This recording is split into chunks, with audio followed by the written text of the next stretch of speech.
Hello, I'm going to explain functions in C. First of all, what is a function? A function is a named block of statements that perform a particular task. There are some advantages for this function. Some of them are, it provides a modular kind of approach, reusability, it saves time and effort. Basically, modular approach means we can divide the total functioning into small modules. And reusability refers to a function once created can be used again and again as many times according to the requirement of the user. And it saves time and effort. Obviously, a reusable thing will save the time as we need not code it again, and it saves the effort also. Parts of a function. A function can be divided into three parts. Function declaration or prototype of the function. This is optional if the function definition is provided before the main function in C. Next is function definition or body of the function. This contains the code or the working of the function will be present in the function definition. Third is the function call. This is basically used for calling the function, for using it. Function declaration. This is the first part of a function declaration, which is also known as prototype of a function. Syntax for prototype of a function is, first place there should be return type of the function, followed by the name of the function, and within brackets, round brackets, list of arguments can be provided, or it is also known as list of parameters. This is again optional. If required, you can provide it, or else if it is not required in your function, this can be omitted. Return type refers to the type of value returned by the function. If a function returns an integer type value, the return type should be int. If it is returning a float type value, the return type should be mentioned as float. So on. Function name is the name to be used for calling the function. Whatever name is given here will be used for calling the function. List of arguments or parameters, which is optional, is or are the value or values to be supplied to the function during call. When we call the function, what are the parameters on which we want our function to work? Those should be provided to the function through this list of arguments. If no such parameters are there to be provided to the function, this can be omitted. And return type is also optional here. If your function is not returning any value, you can use the keyword void. The three parts of the function which I already mentioned, function declaration, function definition, and function call. Here I am showing you an example of a single function show, how it will be used in these three different parts. If you are providing declaration for the function show, it can be written like this: void show and no parameters. Suppose my function doesn't return any value and it doesn't use any parameters, then it can be declared this way. Definition is the working of the function, what the function actually is doing. So it will include a body of the function. So prototype should match everywhere. You can see the return type is void. Void means empty. That is, our function is not returning any value. Name of the function, show, and here in declaration semicolon was used, but in definition you should not use semicolon because it is followed by the body of the function. So body of the function will be given as a block in the form of curly opening and closing curly braces along with the statements. If you have one statement, you can go with the one statement, or if many statements are to be written, that also, it depends upon what type of function you're writing. Next is the call for the function. Once this function is made, if we want to call the function simply by its name and the round brackets, we can call the function it should be followed by semicolon also. And as this function had no parameters, we are not providing any parameters while we are calling the function. Types of function.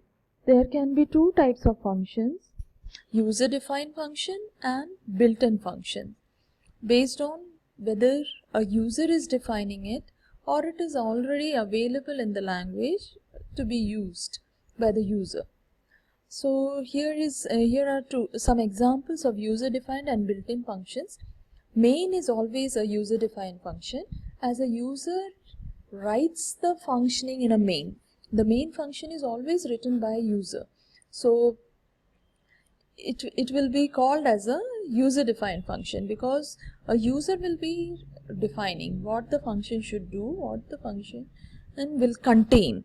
Built-in functions, on the contrary, are provided in the language already, and a user will be using them. Some of the functions I have mentioned here: printf, CLR, SCR stands for clear screen, strcpy used for copying string. So these are some of the functions which are already provided in the header files, which we can use directly. That means we'll be just calling them and using them. And printf is present in stdio.h header file.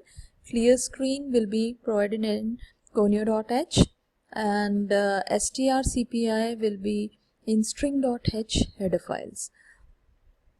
Types of functions. There can be 4 types of functions based on return type and arguments. The 4 types will be function with arguments and with return type. An example can be: return type is int and it is taking 2 integer parameters. The name of the function is sum. So it is in the first category. It has arguments also, return type also. Second category is with arguments but without return type. So without return type means we should use void, and with arguments means within the round brackets we should provide the number of arguments. If we have 2 arguments, 2 times we should write the type. If we have single argument, we should provide the type only once. Next category is without arguments and with return type. So here you can say return type is there, which is int. Name of the function is sum, but it doesn't have any arguments. This is one type. Next, last type is without arguments and without return type. So here you can see this function doesn't return any value, it doesn't take any parameters. So this is one category of function. So these are 4 types of function based on return type and arguments. Function call. Now the function call, it can be of 2 types: by value or by reference. By value, when a function is called by value, values of the arguments are passed to the function.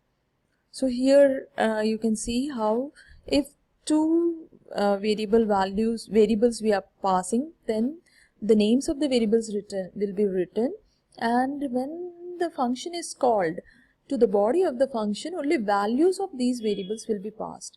So if any change is done in those values, it will not be reflected in these 2 variables at the place of call. By reference, on the contrary, it uses addresses of the arguments passed to the function. It is not working on the values, it will work on the address locations. So when it is working on the address location, whatever change is done within the function, it will be at the same address location. So within the function also, that is in the called function as well as in the calling function, we will get same values. We can get the same values. Now this is a sample program where I have used a user-defined function. The name of the function is sum. It returns int type. It takes 2 integer parameters. From the main, in the main I am declaring 3 variables x, y, z. I am entering the values of x and y, and I am passing it. So this is a call. In call statement I am passing x and y values to the sum function. So from here the control will be shifted here. Values of x and y will be passed to a and b. Here they will be added and it will be returned. The return will come to z, which will be printed out. So here is the output. You can see enter values of x and y, that's from the main. When we enter 4 and 6, this 4 and 6 is passed to some function where it is added and the return value is given to z, which is being printed. So it is printing the statement sum of 4 and 6 is 10. Now the reflection spot, I would like you to think and answer these questions, and if you want to check out your answers, you can visit to my site for the answers. Thank you.